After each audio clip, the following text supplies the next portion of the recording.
Sibak sa pwesto ang ilang chief of police sa Metro Manila dahil sa pagpalya umano ng mga ito sa 5-minute rule emergency response.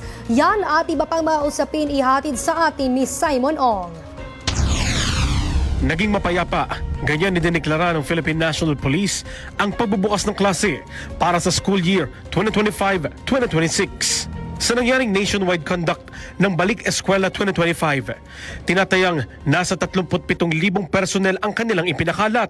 Ito'y alinsunod sa direktiba ni Pangulong Ferdinand R. Marcos Jr.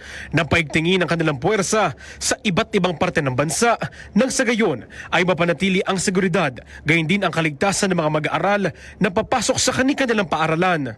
Personal na ininspeksyon ni PNP Chief General Nicolas Torre III ang ilang mga paaralan sa Quezon City. Binigyang pagkilala niya rin ang naging kahandaan ng PNP personnels sa mga lugar, pati na ang kooperasyon ng local stakeholders.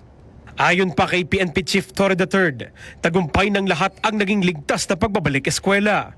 Dagdag pa niya, ipagpapatuloy nila ang kanilang commitment para mapanatili ang kaligtasan ng ating komunidad, lalo na ng mga kabataan.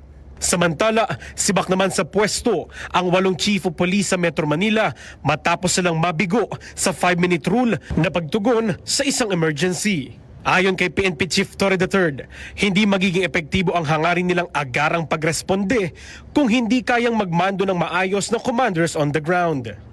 Meron ng persons of interest ang PNP sa kasong pamamaril sa isang opisyal ng Kamara. Sa ngayon ay bumuo na rin ng Special Investigation Task Group o SITG para mas mapabilis ang investigasyon. Para sa totoong balita sa Bagong Pilipinas, Simon Ong, Congress News.